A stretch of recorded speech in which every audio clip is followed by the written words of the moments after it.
بسم اللہ الرحمن الرحیم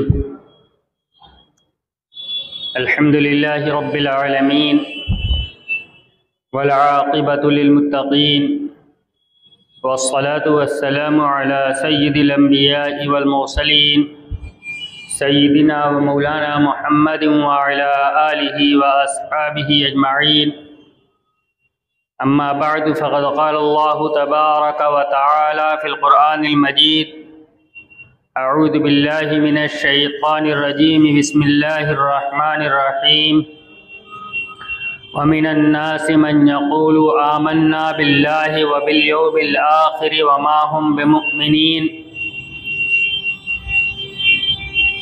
وقال اللہ تبارک وتعالی انما المؤمنون الذین آمنوا باللہ ورسولہ ثم لم يرتابوا وجاهدوا بأموالهم وأنفسهم في سبيل الله أولئك هم الصادقون وقال النبي صلى الله عليه وسلم لا تشرك بالله وإن قتلت أو حرقت أو كما قال عليه الصلاة والسلام۔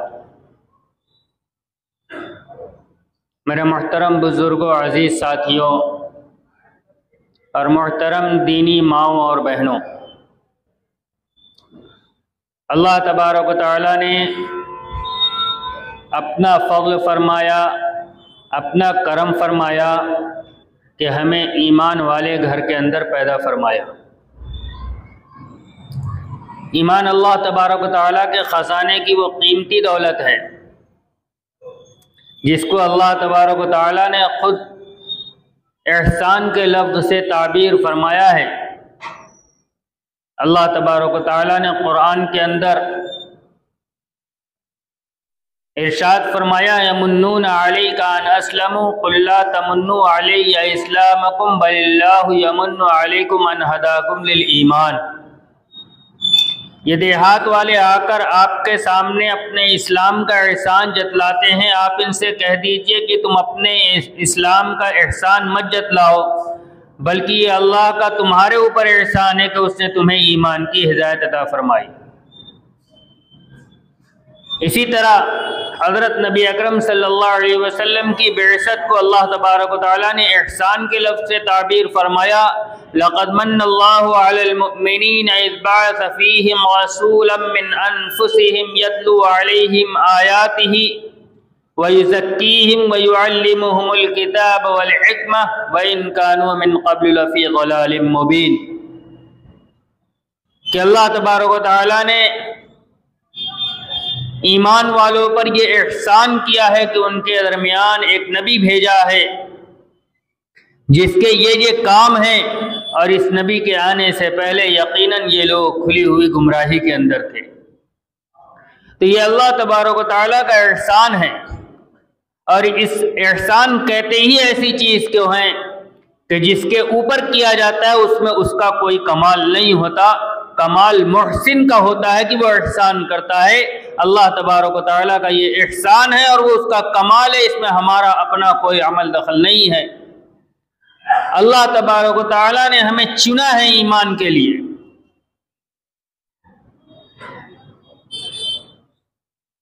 دوسرے الفاظ میں یہ کہوں کہ صرف ایمان والے گھر کے اندر پیدا ہو جانے سے کوئی ایمان والا رہ جائے، ایمان والا ہو جائے اور ایمان پر باقی رہ جائے، ایسا کوئی ضروری نہیں، جس کی مثال آج کے دور کے اندر بے شمار آپ کو مل سکتی ہے کہ زندگی کا ایک بڑا عرصہ اسلامی ماحول کے اندر مسلمان کے شخصیت کے مسلمان ہونے کی حالت کے اندر گزارنے کے بعد ایک ایسا وقت آیا کہ آدمی اسلام سے مرتد ہو گیا۔ اللہ جس کو بچا کر رکھے وہی ایمان پر باقی رہتا ہے، اور یہی ہمیں تعلیم ہے یا ایھا الذین آمنوا اتقوا اللہ حق تقاتہ ولا تموتن الا وانتم مسلمون۔ اے ایمان والو، اللہ سے ویسا ڈرو جیسا اس سے ڈرنے کا حق ہے، ولا تموتن الا وانتم مسلمون، اور تمہیں موت اس حال میں آئے کہ تم ایمان والے ہو، اللہ کے فرمانبردار ہو، اس حال کے اندر تمہیں موت آئے۔ یہ ہمارے لیے حکم ہے، اسی پر عمل کرنے کی ہمیں ہدایت کی گئی ہے۔ اس ایمان کی حفاظت یہ ہماری زندگی کا اولین نصب العین ہے، اس لیے کہ جو شخص اس دنیا سے بغیر ایمان کے چلا گیا اس کی دنیا بھی خراب ہے اور آخرت بھی خراب ہے۔ جو ایمان بچا کر دنیا سے جائے گا اللہ تبارک و تعالی آخرت میں اس کو دنیا سے 10 گنا بڑی جنت عطا فرمائیں گے۔ من قال لا الہ الا اللہ دخل الجنہ، جس نے لا الہ الا اللہ کہہ لیا وہ جنت کے اندر داخل ہو گیا۔ دراصل حالات کی وجہ سے اور ماحول کی وجہ سے ہمارے دلوں سے وہ ایمان نکل گیا جو ایمان اللہ تبارک و تعالیٰ کے ہاں مطلوب ہے۔ ایمان نام ہے دل کے یقین کا۔ جمیع ما جاء بہ الرسول صلی اللہ علیہ وسلم پر ایمان، اس کا یقین جو نبی علیہ الصلوۃ والسلام نے فرما دیا وہی حق ہے، وہی سچ ہے۔ آپ کی زبان سے نکلی ہوئی بات غلط نہیں ہو سکتی، اور جس آدمی کے دل کے اندر یقین ہوتا ہے وہ اس کے اعضاء و جوارح سے ظاہر ہوتا ہے۔ میں اس کی ایک مثال دیا کرتا ہوں کہ جو آدمی اللہ کو پہچانے گا اور ایمان کی حقیقت کو پہچانے گا اس کی زندگی کے اندر اعمال ہوں گے۔ جیسے ایک ٹوکری ہو جس کے اندر سانپ ہو، جو شخص سانپ کو جانتا ہے اس سے صرف اتنا کہہ دینا کافی ہوگا کہ اس ٹوکری کے اندر سانپ ہے، پھر وہ اس کے قریب نہیں جائے گا۔ لیکن جو سانپ کی حقیقت کو نہیں جانتا یا اس کو کہنے والے کی بات کا یقین نہیں ہے تو پھر وہ اس بات کی کوشش کرے گا ذرا معلوم تو کرے کہ ایسا ہوتا بھی ہے، سانپ کاٹتا بھی ہے، ٹوکری کو ہاتھ لگائیں گے تو نقصان بھی ہوگا۔ اس عمل کی جرات وہی کرے گا جس کو اس بات کا یقین پتہ نہ ہو کہ سانپ کیا ہوتا ہے، یا اس کو یہ پتہ، اس کو سامنے سے کہنے والے کی بات کا یقین نہ ہو۔ اللہ کے نبی صلی اللہ علیہ وسلم نے شریعت کے احکام ہمیں کھول کھول کر بتلا دیے۔ اب اگر ہماری زندگی ان احکام کے خلاف ہے تو دو ہی چیزیں ہیں، یا تو ہمیں اس رب پر یقین نہیں ہے جس رب نے یہ شریعت ہمارے حوالے کیے نبی علیہ الصلوۃ والسلام کے توسط سے اور ہمیں اس شریعت کا پابند بنایا ہے، یا پھر اس خبر دینے والے کا یقین نہیں ہے جس نے ہمیں یہ خبر دی ہے کہ یہ اعمال کرو گے تو یہ نقصان ہوگا، یہ کرو گے تو یہ فائدہ ہوگا۔ زبان سے کلمہ پڑھ لینا یقیناً آدمی اسلام کے اندر داخل ہو جاتا ہے، اور یہ کلمہ پڑھنا اس کو فائدہ پہنچائے گا یقینی طور پر، لیکن اگر یہ کلمہ صرف زبانی ہے، دل کے اندر نہیں اترا ہے تو اس کا وہ فائدہ حاصل نہیں ہوگا جو فائدہ حاصل ہونا چاہیے۔ جو آیت میں نے خطبے کے اندر تلاوت کی تھی اس آیت کے اندر نبی علیہ الصلوۃ والسلام کے زمانے کی ایک جماعت کا تذکرہ ہے۔ اللہ تبارک و تعالی ارشاد فرماتے ہیں وَمِنَ النَّاسِ مَنْ يَقُولُ آمَنَّا بِاللَّهِ وَبِالْيَوْمِ الْآخِرِ وَمَا هُمْ بِمُؤْمِنِينَ، لوگوں میں سے کچھ لوگ وہ ہیں جو یہ کہتے ہیں کہ ہم اللہ پر ایمان لے آئے اور آخرت کے دن پر ایمان لے آئے، حالانکہ وہ ایمان والے نہیں ہیں۔ یہ کون لوگ ہیں؟ یہ منافقین ہیں جنہوں نے صرف زبان سے کلمہ پڑھا تھا، ان کا دل اس کی گواہی نہیں دیتا تھا۔ اس کو بھی قرآن نے بڑے صاف الفاظ میں بیان کیا ہے کہ منافقین کا دل گواہی نہیں دیتا۔ اذا جاءك المنافقون قالوا نشهد انك لرسول الله والله يعلم انك لرسول والله يشهد ان المنافقين لكاذبون، کہ جب منافقین آپ کے پاس آتے ہیں تو یہ کہتے ہیں کہ ہم گواہی دیتے ہیں کہ آپ اللہ کے رسول ہیں۔ اللہ فرماتے ہیں واللہ یعلم انک لرسول، یہ تو اللہ کو بھی پتا ہے کہ آپ اللہ کے رسول ہیں۔ واللہ یشہد ان المنافقین لکاذبون، اور اللہ اس بات کی گواہی دیتا ہے کہ منافقین اپنے دعوی شہادت کے اندر جھوٹے ہیں، جو زبان سے کہہ رہے ہیں ان کے دل کے اندر نہیں ہے۔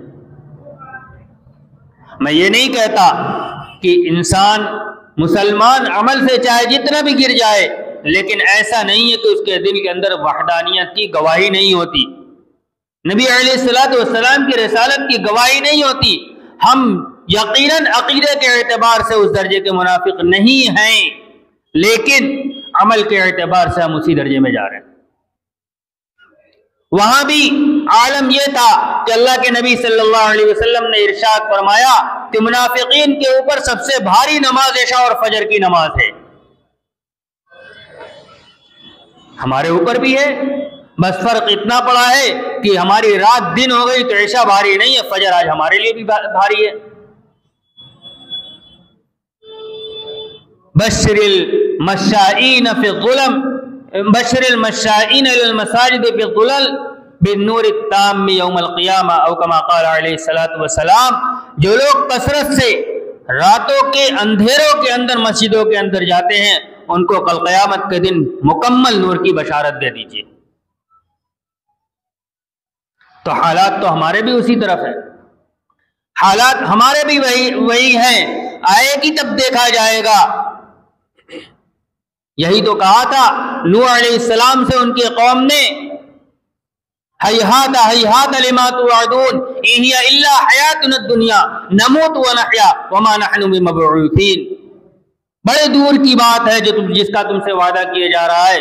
نوح علیہ السلام جو کہہ رہے ایسا ہونے والا نہیں ہے، ان ہی الا حیاتنا الدنیا، زندگی تو ہماری صرف دنیا کی زندگی ہے، نموت ونحیا، یہی پیدا ہوئے یہی مر جائیں گے، وما نحن بمبعوثین، ہم دوبارہ اٹھائے نہیں جائیں گے۔ انہوں نے زبان سے کہا تھا، ہم عمل سے کر کے دکھلا رہے ہیں، فرق اتنا ہی ہے۔ زبان سے ہم یہی کہتے ہیں نہیں، مرنے کے بعد زندہ ہونا ہے اور اللہ کا حضور پیش ہونا ہے۔ یہ ایمان اللہ تبارک و تعالیٰ کے یہاں مطلوب ہے۔ کیسا ایمان؟ جیسا ایمان صحابہ رضی اللہ تعالیٰ عنہم نے بنایا تھا۔ ایمان کیا ہے؟ حضرت خزیمہ ابن ثابت انصاری رضی اللہ تعالیٰ عنہ نے بتلایا تھا ایمان کیا ہے۔ ایک واقعہ ہو گیا نبی علیہ الصلوۃ والسلام کے زمانے کے اندر، ایک یہودی، اعرابی کا لفظ آتا ہے، ایک اعرابی گھوڑا لے کے آیا مدینے کے اندر، نبی علیہ الصلوۃ والسلام نے اس سے بیع کر لی اور کہا آگے چلو میں قیمت ادا کر دیتا ہوں۔ نبی علیہ الصلوۃ والسلام آگے چلے ہیں، اعرابی اپنا گھوڑا لے کے پیچھے پیچھے چلا ہے، پیچھے قیمت زیادہ لگ گئی، بس اس کا من للچا گیا۔ جب آگے آئے تو نبی علیہ الصلوۃ والسلام نے کہا کہ گھوڑا مجھے حوالے کرو، بیع ہماری ہو چکی ہے اور قیمت اپنی لے لو۔ تو اس نے کہا میں نے تو گھوڑا آپ کو بیچا نہیں ہے۔ ابھی یہ بحث چلی رہی تھی، خزیمہ ابن ثابت انصاری رضی اللہ تعالیٰ عنہ وہاں پہنچے، معاملہ دیکھا تو وہ اعرابی کہہ رہا تھا کہ آپ یہ کہہ رہے ہیں کہ آپ نے گھوڑا خریدا ہے، آپ کے پاس کوئی گواہ ہے؟ حالانکہ جس وقت بیع ہوئی تھی وہاں کوئی نہیں تھا، وہ اعرابی تھا اور نبی علیہ الصلوۃ والسلام تھے۔ خزیمہ ابن ثابت انصاری رضی اللہ تعالیٰ عنہ نے کہا میں گواہی دیتا ہوں کہ آپ نے یہ گھوڑا اس اعرابی سے خریدا ہے۔ اب اس گواہی پر اس اعرابی کو گھوڑا حوالے کرنا پڑا۔ نبی علیہ الصلوۃ والسلام نے حضرت خزیمہ ابن ثابت انصاری رضی اللہ تعالیٰ عنہ سے پوچھا کہ جس وقت میں نے گھوڑا خریدا اس وقت تو تم وہاں تھے نہیں، پھر تم نے گواہی کیسے دے دی؟ جو جواب دیا خزیمہ ابن ثابت انصاری رضی اللہ تعالیٰ عنہ نے وہی سننے کے لائق۔ کہا یا رسول اللہ، ہم نے کون سی چیز آپ کی زبان سے سننے کے بعد تحقیق کی ہے؟ آپ کی زبان سے نکلا اور ہم نے گواہی دی۔ آپ نے کہا اللہ ایک ہے، ہم نے کہا گواہی دیتے ہیں کہ اللہ ایک ہے۔ آپ نے کہا کہ میں اللہ کے رسول ہوں، میں اللہ کا رسول ہوں، ہم نے کہا میں گواہی دیتا ہوں کہ آپ اللہ کے رسول ہیں۔ آپ نے کہا میرے اوپر آسمان سے وحی آتی ہے، ہم نے کہا آپ کے اوپر آسمان سے وحی آتی ہے۔ آپ نے جو کہا سب کا جواب ہم نے صرف ایک دیا ہے، ہم گواہی دیتے ہیں کہ جو آپ کہہ رہے ہیں سچ ہیں۔ اتنی بڑی بڑی باتوں کے اندر، جنت جہنم ساری چیزوں کے اندر تو ہم نے آپ کی گواہی دے دی، ایک چھوٹا سا گھوڑا جس کے بارے میں آپ کہہ رہے ہیں کہ میں نے خریدا ہے، خزیمہ کی یہ مجال کہ وہ یہ کہہ دے کہ نہیں ایسا نہیں ہو سکتا یا اس کے خلاف بھی ممکن ہے۔ آپ کہہ رہے ہیں کہ میں نے گھوڑا خریدا تو میں گواہی دیتا ہوں کہ آپ نے گھوڑا خریدا۔ آپ کی زبان سے جو نکلا وہ حق ہے اور سچ ہے اور ویسا ہو کر رہے گا. یہ ہے ایمان. اور آدمی اپنے یقین کے مطابق چلتا ہے، جیسا یقین ہوگا ویسے اس کی زندگی سے اعمال صادر ہوں گے، جس کی مثال میں نے ابھی آپ کے سامنے اس سانپ والی دی. یہ ایمان اپنا بنانا اور پھر اس ایمان کو بچانا، یہ دو کام ہے ہمارے سے. ایمان کی اہمیت ہمارے دلوں کے اندر نہیں ہے.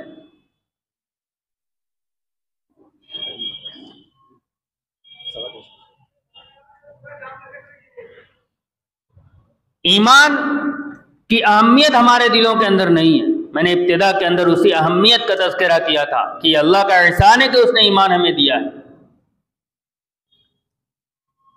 اہمیت کا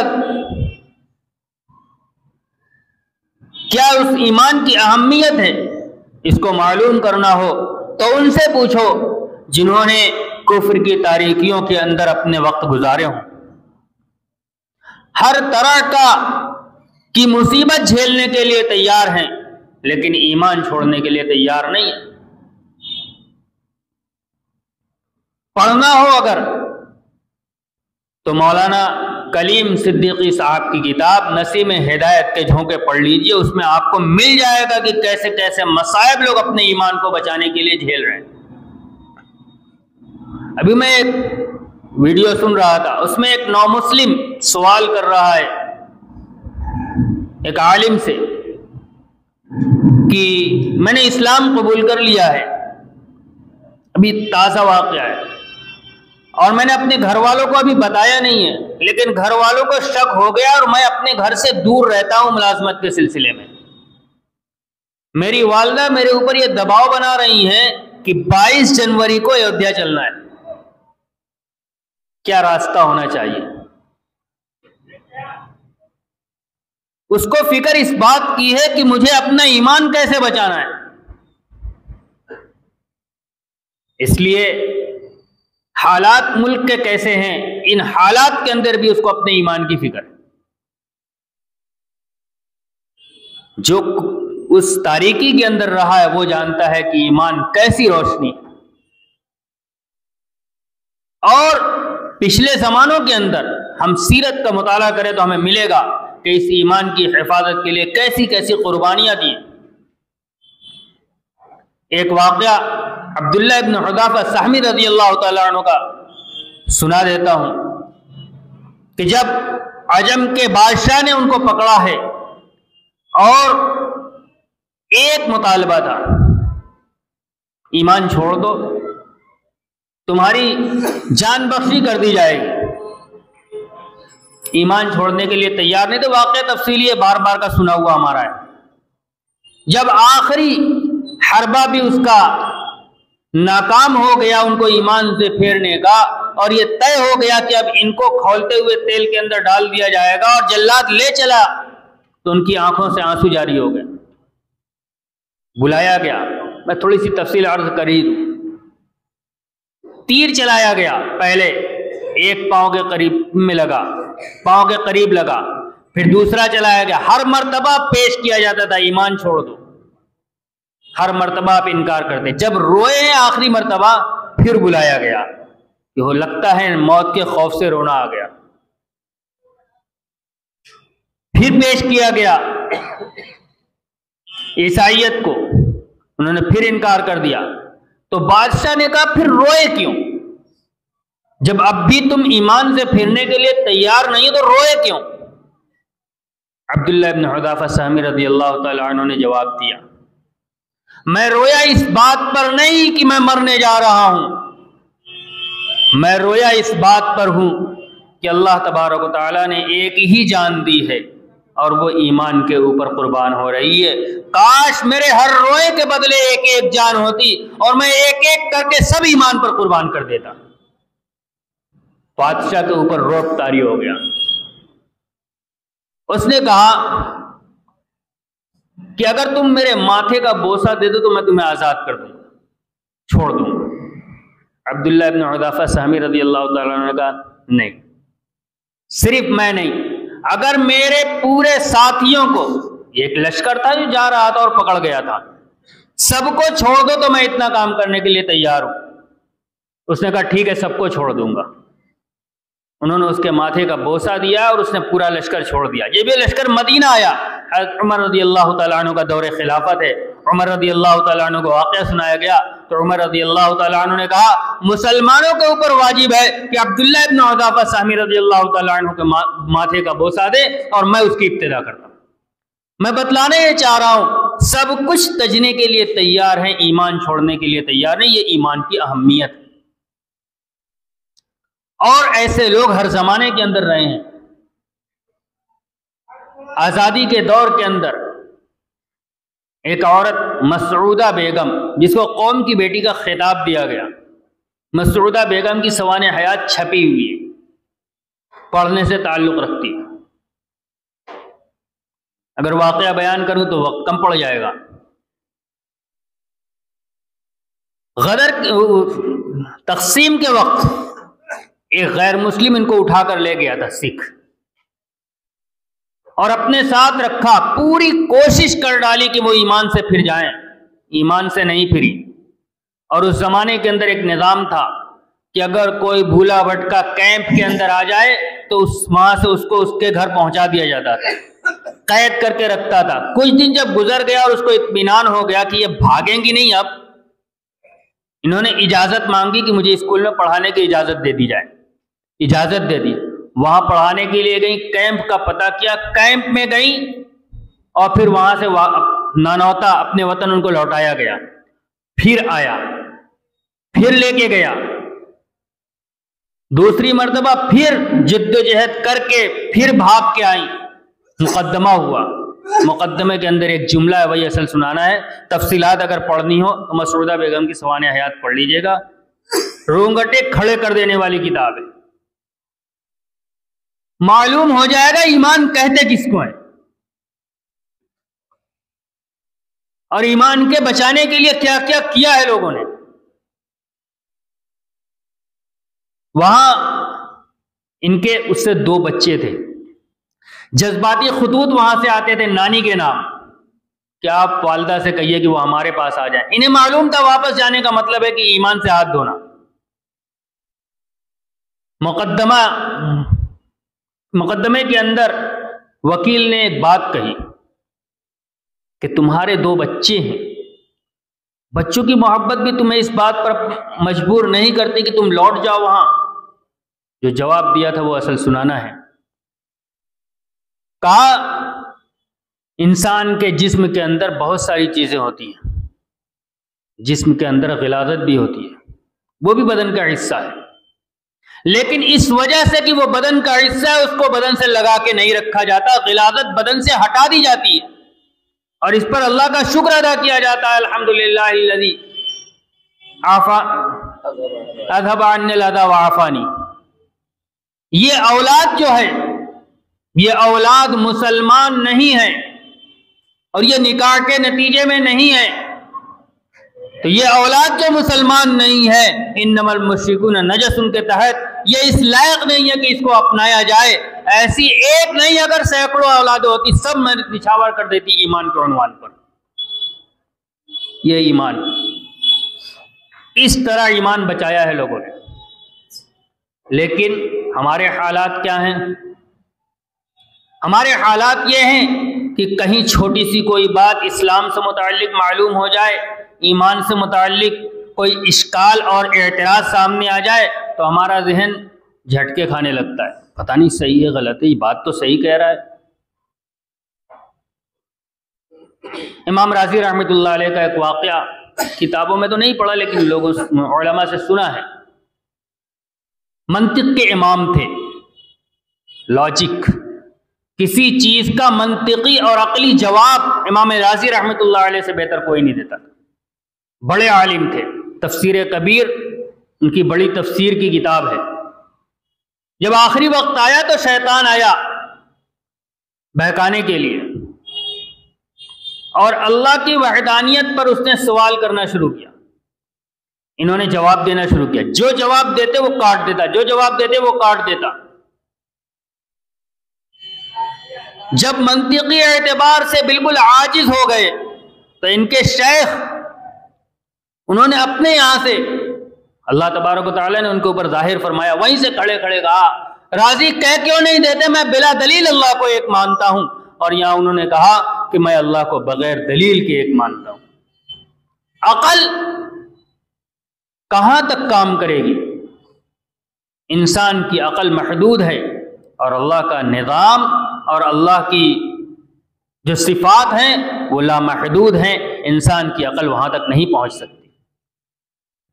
انہی چیزوں میں جو سوالات غیروں کی طرف سے اسلام پر اٹھائے جاتے ہیں، ان میں سے ایک ہے آزادی نسواں اور ایک ہے پردہ۔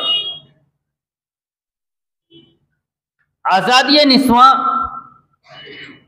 عورتوں کو مردوں کے برابر حقوق ملنے چاہیے، یہ اصول اور ضابطہ غلط، یہ ضابطہ دنیا میں کہیں لاگو نہیں ہوتا۔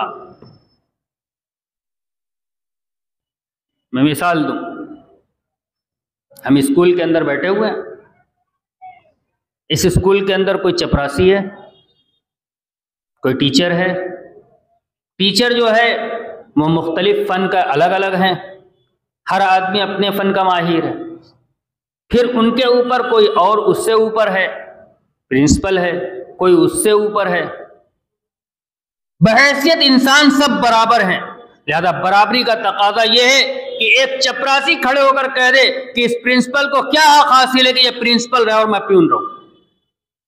برابری کا حق ہے؟ برابری کا حق نہیں ہوتا، اصل ہے انصاف، صلاحیت کی بنیاد پر کام کو تقسیم کرنا، یہ ہے اصل۔ لہذا جس کی جتنی صلاحیت ہے اس کو وہیں رکھا جائے گا، اور جب ایسے شخص کو جس کو اس چیز کی صلاحیت حاصل نہیں ہے وہاں رکھ دیا جائے جہاں پر جس کی اس کو پاس صلاحیت نہیں ہے، نظام درہم برہم ہو جائے گا۔ لہذا انصاف، صلاحیت کے ساتھ انصاف، یہ اصل بنیاد ہے، اور ہر دنیا کے ہر شعبے کے اندر اور ہر نظام کے اندر اسی پر عمل کیا جاتا ہے۔ لیکن برابری کے عنوان پر عورتوں کے ذہن کے اندر یہ بات ڈال دی گئی۔ جو لوگ جہاں سے یہ باتیں چلی ہیں مغرب سے، آزادی نسواں کی، وہاں بھی اس پر عمل نہیں ہے۔ میں ایک مثال دوں، اللہ تبارک و تعالیٰ نے مرد کو مضبوط بنایا ہے اعصاب کے اعتبار سے، قوت کے اعتبار سے عورت کو صنف نازک کہا جاتا ہے، کہا نہیں جاتا، ہوتی بھی مردوں کے مقابلے میں۔ پوری دنیا کے اندر فوج کے اندر جو جنگجو ہوتے ہیں، لڑنے والے ہوتے ہیں، وہ مرد ہوتے ہیں۔ اب اگر عورتیں کھڑی ہو جائیں کہ ہمیں یہاں بھی برابر کا حق ملے گا، ملنا چاہیے، اور برابر کی عورتیں بھی شامل ہو جائیں جنگ کے اندر، تو جس ملک کی فوج کے اندر عورتیں جنگجو کی حیثیت سے شامل ہو جائیں، اس قوم کا پھر اللہ ہی حافظ ہے، اس لیے کہ یہ ان کی صلاحیت نہیں ہے۔ کہیں بھی بالکل صحیح ہے کہ فوج کے اندر جنگ کرنے کے لیے جن کو شامل کیا جائے گا وہ مرد ہوں گے، تبھی وہ اپنا کام پوری دیانتداری کے ساتھ کر پائیں گے، یہ عورتوں کا کام نہیں ہے۔ پھر یہ کیسے متعین ہوگا کہ کون سا کام مردوں کا ہے، کون سا کام عورتوں کا ہے؟ یہ دنیا ایک کارخانہ ہے، اور اس کارخانے کے اندر ہم سب کل پرزے ہیں۔ جس نے کارخانہ بنایا وہ یہ طے کرے گا کہ کون سا پرزہ کہاں رہے گا۔ مشین بنی ہے، مشین کے پرزے اگر اپنی مرضی سے کام کرنے لگے تو مشین نہیں بچے گی۔ وہ جس نے یہ کارخانہ بنایا ہے وہ بتائے گا کہ کون سی چیز کہاں رہے گی۔ اور ہمارا ایمان اور ہمارا یقین ہے کہ اس کائنات کے بنانے والا اللہ ہے۔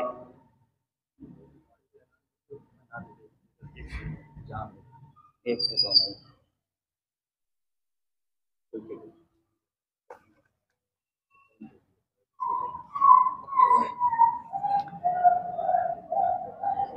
65 DY 6604 یہ گاڑی ذرا بے ترتیب کھڑی ہے، اس کو ہٹا لیں۔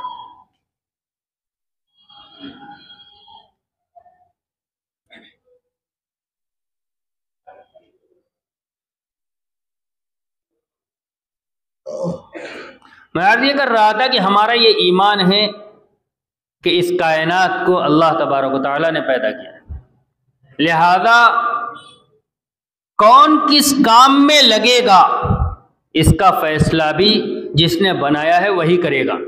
اللہ تبارک و تعالیٰ نے گھر کے باہر کے کام مردوں کے حوالے کیے ہیں اور گھر کے ہر فرد کی ذمہ داری مردوں پر ڈالی ہے اور عورتوں کے ذمے گھر کے اندر کا کام لگایا ہے۔ یہ اللہ تبارک و تعالیٰ کا تقسیم کار ہے۔ چنانچہ اللہ کے نبی صلی اللہ علیہ وسلم نے ارشاد فرمایا ہے، بھلے ایک آیت سن لیجئے۔ اللہ تبارک و تعالیٰ ازواج مطہرات سے ارشاد فرما رہے ہیں اور ان کے واسطے سے امت کی تمام عورتوں سے کہہ رہے ہیں، وَقَرْنَ فِي بُيُوتِكُنَّ وَلَا تَبَرَّجْنَ تَبَرُّجَ الْجَاهِلِيَّةِ الْأُولَى وَأَقِمْنَ الصَّلَاةَ وَآتِينَ الزَّكَاةَ وَأَطِعْنَ اللَّهَ وَرَسُولَهُ، اپنے گھروں کے اندر قرار پکڑو۔ وَقَرْنَ فِي بُيُوتِكُنَّ، کن سے کہا جا رہا ہے؟ امت کی مائیں ہیں۔ وَقَرْنَ فِي بُيُوتِكُنَّ وَلَا تَبَرَّجْنَ تَبَرُّجَ الْجَاهِلِيَّةِ الْأُولَى، اور پہلی جاہلیت کی طرح بے پردہ گھروں سے نہ نکلو۔ تبرج کی کیفیت کیا ہوتی ہے؟ علماء نے لکھا ہے کہ عرب کے اندر طریقہ یہ تھا کہ عورتیں دوپٹہ اپنے سر پہ رکھتی تھیں اور سر پر رکھنے کے بعد دونوں کنارہ اس کا پیٹھ کے پیچھے ڈال لیتی تھی، آگے کا حصہ پورا دوپٹے سے خالی ہوتا تھا۔ یہی ان کا طریقہ تھا نکلنے کا۔ اللہ تبارک و تعالیٰ فرمایا ہے، وَلَا تَبَرَّجْنَ تُبَرَّجِ الْجَاهِلِيَّةِ الْأُولَى، ایسے گھر سے مت نکلنا۔ ہمارے یہاں بھی آج ویسے ہی حال ہے، بس فرق اتنا ہے کہ بجائے سر کے گردن میں ہے ویسے ہی۔ وَلَا تَبَرَّجْنَ تَبَرُّجَ الْجَاهِلِيَّةِ الْأُولَى وَأَقِمْنَ الصَّلَاةَ، دوسری بات، اللہ تبارک و تعالیٰ بے پردگی کو جہالت قرار دے رہے ہیں، اور جس کو اللہ تبارک و تعالیٰ جہالت قرار دے دے وہ تہذیب نہیں بن سکتی۔ وَأَقِمْنَ الصَّلَاةَ وَآتِينَ الزَّكَاةَ وَأَطِعْنَ اللَّهَ وَرَسُولَهُ، نماز قائم کرو، زکوٰۃ ادا کرو، اللہ اور اس کے رسول کی اطاعت کرو۔ یہ نبی علیہ الصلوۃ والسلام کی بیویوں سے کہا جا رہا ہے اور آپ کے واسطے سے امت کی عام عورتوں سے کہا جا رہا ہے کہ یہ تمہارا کام ہے، تمہارے لیے رہنے کی جگہ گھر ہے۔ ہاں، ضرورت کے وقت نکلنے کی اجازت ہے،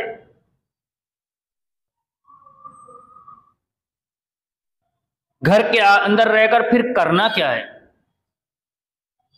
یوں ہی بیکار تو پیدا نہیں کیا اللہ نے۔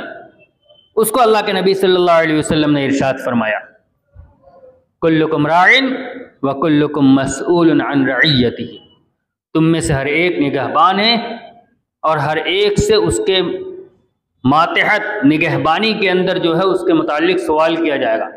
تفصیلات بیان کرتے ہوئے نبی علیہ الصلوۃ والسلام نے ارشاد فرمایا، والمرأۃ مسئولۃ عن ولد بعلیہا و بیتہ، او کما قال علیہ الصلوۃ والسلام، کہ عورت سے سوال کیا جائے گا شوہر کے بیٹوں اور شوہر کے گھر کے بارے میں، یعنی اولاد، اس کی ذمہ داری، اس کی ضروریات کو پورا کرنا، یہ ذمہ داری مرد کی ہے، لیکن اس کی دیکھ ریکھ کرنا، دیکھ بھال کرنا، اس کی تربیت کرنا، یہ ذمہ داری سب سے بڑی ذمہ داری ہے جو عورتوں کے اوپر ڈالی گئی۔ نسل کی تربیت یہ سب سے بڑا کام ہے عورتوں کا۔ اور آپ پچھلے زمانے کے اندر چلے جائیے، جن عورتوں نے اپنی اولاد کی تربیت کے اندر انہماک رکھا اور دین کے مطابق ان کی تربیت کی ہے، اللہ تبارک و تعالیٰ نے انہیں وقت کا امام بنایا ہے، چاہے وہ امام بخاری رحمۃ اللہ علیہ ہوں، شیخ عبد القادر جیلانی رحمۃ اللہ علیہ ہوں، امام شافعی رحمۃ اللہ علیہ ہوں، یا امام احمد بن حنبل رحمۃ اللہ علیہ ہوں، خواجہ قطب الدین بختیار کاکی ہوں۔ یہ سب وہ لوگ ہیں جن کی ماؤں نے ان کی تربیت کی ہے اور بچپن سے ان کے دل کے اندر ایمان کو ایسا پیوست کیا ہے اور ایمانی اعمال کو ایسا پیوست کیا ہے کہ اللہ تبارک و تعالیٰ نے انہیں دنیا کا امام بنایا۔ ہم یہ سمجھتے ہیں کہ تربیت ابھی تو بچہ ہے، ابھی تو بچہ نہیں ہے۔ یہ نام ذہن سے نکل رہا ہے، کسی سائنٹسٹ کے پاس ایک عورت اپنا بچہ لے کر گئی تھی، آئنسٹائن تھا یا کوئی تھا یا اسٹالن، اس کی عمر تھی 5 سال، کہا اس کو اپنے پاس رکھ لو، اس کی تربیت کر دو۔ کہا کتنی عمر ہے؟ کہا 5 سال۔ کہا تربیت کی عمر گزر گئی، اب تو جو اس کو بننا تھا بن چکا، اب اس کی تربیت کہاں سے ہوگی؟ تربیت کی عمر یہی ہے، یہ کچی مٹی ہے، یہاں سے اس کو ڈھالا جائے گا، جس رخ پر لے جائیں گے اس رخ پہ چلا جائے گا۔ اللہ کے نبی صلی اللہ علیہ وسلم نے ارشاد فرمایا ہے کل مولود یولد علی الفطرۃ فابواہ یعویدانہ او ینصرانہ او یمجسانہ او کما قال علیہ الصلوۃ والسلام، ہر بچہ فطرت کے اوپر پیدا ہوتا ہے، دین فطرت پر پیدا ہوتا ہے، اس کے ماں باپ اس کو یہودی نصرانی اور مجوسی بنا دیتے ہیں۔ شعور کی عمر پہ پہنچتے پہنچتے اس کا ذہن کسی چیز کو قبول کر چکا ہوتا ہے۔ کس چیز کو قبول کرتا ہے؟ جو ماحول ہو۔ تربیت کتاب پڑھانے کا نام نہیں ہے،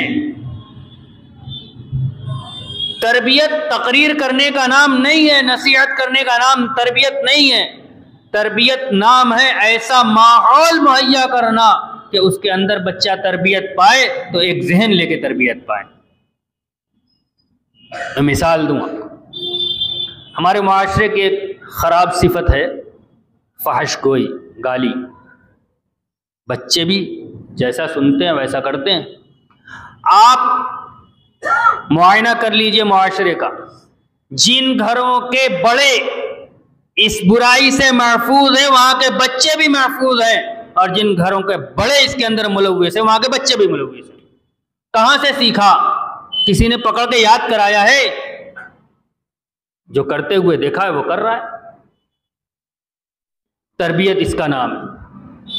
ہم یہ چاہتے ہیں کہ ہمارا بچہ ہمارے ساتھ محبت سے گفتگو کرے، اس کے ساتھ محبت سے گفتگو کرنی پڑے گی۔ ہم بچے کو صبح سے شام تک سمجھاتے رہیں بیٹا جھوٹ مت بولا کرو، جھوٹ بہت بری عادت ہے، اور ہم فون پہ کریں ابھی تو گھر سے نکلا نہیں ہوں، اور سن رہا ہے کھڑا ہو کے، راستے میں ہوں، فون پہ کہہ رہے راستے میں وہ آ رہا ہوں، گھر میں بیٹھے ہوئے ہیں، تو کیا سمجھے گا کہ جھوٹ بری بات ہے؟ تربیت ماحول سے ہوتی ہے، تقریر سے نہیں ہوتی۔ تو ایسا ماحول بنایا جائے گھر کا، اور گھر کا ماحول مرد سے نہیں بنتا، یہ ذہن میں رکھیے گا۔ گھر کا ماحول مرد سے نہیں بنتا، گھر کا ماحول عورتوں سے بنتا ہے۔ اور ایسی مثالیں موجود ہیں ہمارے معاشرے کے اندر کہ کوئی عورت، ایسے دیندار عورت ایسے گھرانے کے اندر گئی ہیں جہاں دین کا ماحول نہیں رہا، ایک عورت نے پورے گھر کا ماحول تبدیل کیا ہے۔ مثالیں موجود ہیں۔ لہذا یہ ماحول جو بنے گا یہ ہے عورتوں کے ذریعے بنے گا، اور یہی ان کی سب سے بڑی ذمہ داری ہے، تربیت۔ اسی کام کے لیے ان کو دنیا کے سارے جھنجھٹوں سے آزاد کر دیا گیا۔ کیا کھانا ہے، کیا پہننا ہے، کیسے رہنا ہے، ساری ذمہ داری مرد کی ہے، عورت کے ذمہ کوئی ذمہ داری نہیں۔ بچی ہے تو باپ دیکھے گا، بڑی ہو گئی شادی ہو گئی شوہر دیکھے گا، اور بڑی ہو گئی تو اس کے اولاد دیکھے گی، لیکن کہیں پر بھی عورت کو ذمہ دار نہیں بنایا گیا۔ ہاں مجبوری پڑ جائے تو پھر یہ بھی نہیں کہ بھوکا مر جائے، مجبوری پڑ جائے، کاروبار کی ضرورت پڑ جائے اپنی زندگی بچانے کے لیے، چلانے کے لیے، تو پھر ایسے وقت میں شریعت عورتوں کو بھی اپنی مزدوری کرنے کی اجازت دیتی ہے۔ ایک وبا چلی ہے ہمارے یہاں کام کرنے کی، آسان طریقہ ہے، موبائل کے ذریعے سے کام ہو رہا ہے، گھر بیٹھے ہو رہا ہے۔ اول تو اس کے پیچھے سوائے مال کی حرص کے اور کوئی وجہ نہیں ہے۔ یہ جو کمائی ہوگی کہاں خرچ ہوگی؟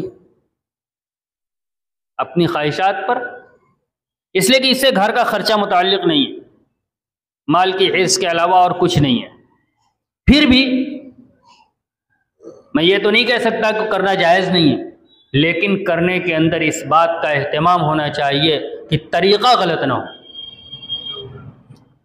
میں یہ آپ کو بتلا دوں کہ آن لائن مارکیٹنگ کے عنوان پر جتنی اسکیمیں آ رہی ہیں، 90% اسکیم ایسی ہے جس کے اندر ہم کھلے طور پر یہ کہہ سکتے ہیں کہ شریعت کی نظر میں یہ جائز نہیں ہے۔ 10% میں بڑھا کر کہہ رہا ہوں، اس سے کم ہوں گی جو جائز ہوں گی، 1-2 جائز بھی ہیں، ایسا نہیں ہے کہ سب حرام ہے، کچھ جائز بھی ہیں۔ لہذا اگر ایسی ضرورت پیش آ جائے کہ اب اور کوئی راستہ نہیں ہے تو پھر وہاں پر شریعت عورتوں کو کام کرنے کی اجازت دیتی ہے، گھر سے نکلنے کی اجازت دیتی ہے، اور جب اجازت دیتی ہے تو پھر بتلاتی ہے کہ کیسے نکلنا ہے۔ اللہ تبارک و تعالیٰ نے قرآن کے اندر ارشاد فرمایا، یا ایھا النبی قل لازواجک وبناتک ونساء المؤمنین یدنین علیہن من جلابیبہن، پردہ کر کے نکلیں۔ باتیں تو مجھے اور بھی کرنی تھیں، وقت بہت ہو گیا۔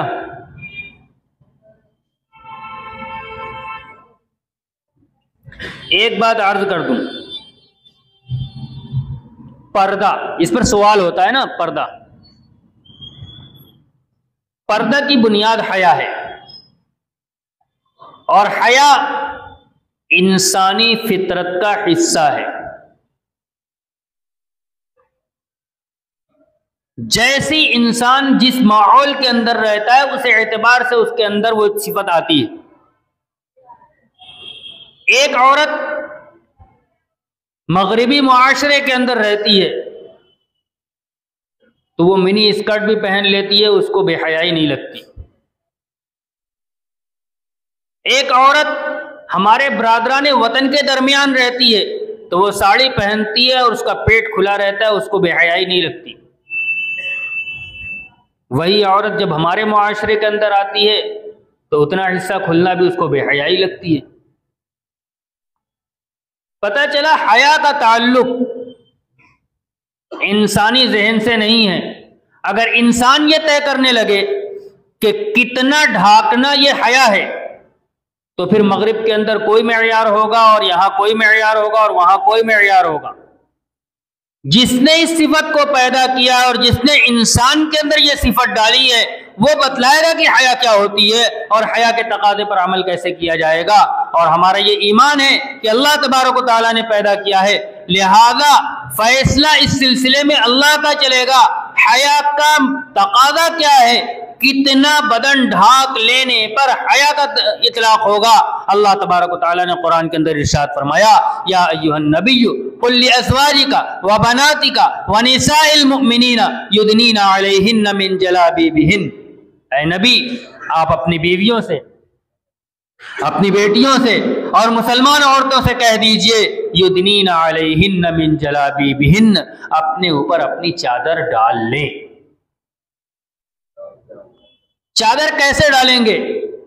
عبیدہ ایک تابعی ہیں، محمد بن سیرین رحمۃ اللہ علیہ فرماتے ہیں کہ ان سے پوچھا گیا اس آیت کے بارے میں تو انہوں نے عمل کر کے دکھلایا۔ ایک چادر اٹھائی، اپنے سر کے اوپر سے ڈالا، پورا بدن ڈھاکا، صرف بائیں آنکھ اپنی کھولی، کا اس کا مطلب ہے یدنین علیہن من جلابیبہن، پورا بدن چہرے سمیت ڈھکا ہونا چاہیے، اس کا تب یہ پردے کا حکم پر عمل ہوگا۔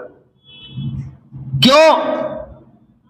ایک جملہ کہا جاتا ہے پردہ اس لیے عورتوں کے لیے جو پردے کا حکم ہے وہ اس لیے ہے، قرآن میں تو کہا گیا ہے فَيَطْمَعَ الَّذِي فِي قَلْبِهِ مَرَضٌ وَقُلْنَ قَوْلًا مَعْرُوفًا، ازواج مطہرات کے بارے میں کہ جب بات کرو کسی سے نا فَلَا تَخْضَعْنَ لَهُ بِالْقَوْلِ، اپنے لہجے کے اندر لچک پیدا مت کرنا، کھردری بات کرنا، لٹھ مار بات کرنا۔ کیوں؟ فَيَطْمَعَ الَّذِي فِي قَلْبِهِ مَرَضٌ، جس کے دل کے اندر مرض ہو، کہیں وہ خواہش نہ کرنے لگے، اس کو مزہ نہ آنے لگے بات کرنے میں۔ پھر جب پردے کا حکم ہے تو کیسا ہونا چاہیے؟ جو ہمارے یہاں ہو رہا ہے اس کا نام پردہ نہیں ہے۔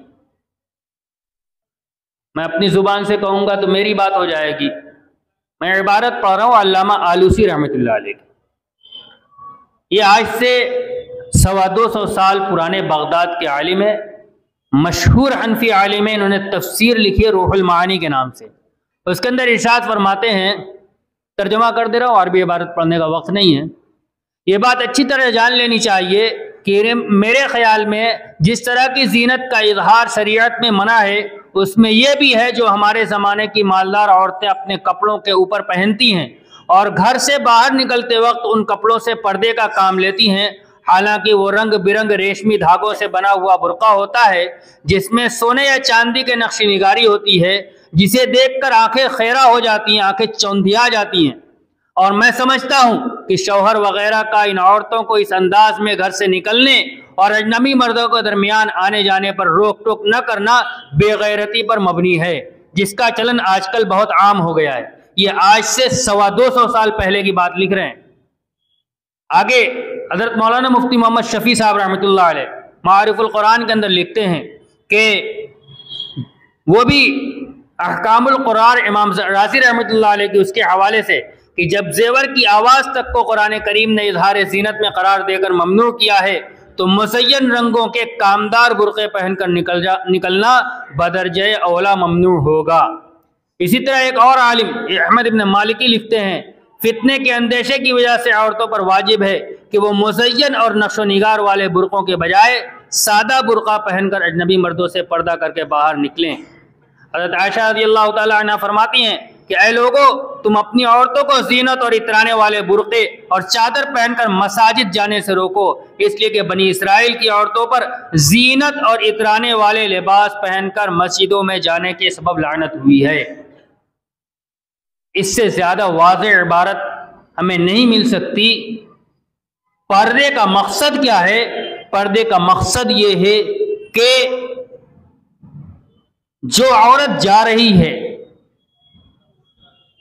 اس کے بدن کے نشیب و فراز کا پتہ نہ چلے، اور ساتھ ہی ساتھ برقع ایسے کپڑے کا ہو کہ اس کی طرف نظر، جس کو ہم اپنے کہتے ہیں اٹریکشن، نظر کھینچے نہیں اس طرف، ایسا برقع ہونا چاہیے، جس کو دوسرے الفاظ میں کہا جاتا ہے کہ یہ نہ پتہ چلے کہ اس برقعے کے اندر 18 سال کی لڑکی ہے یا 80 سال کی عورت ہے۔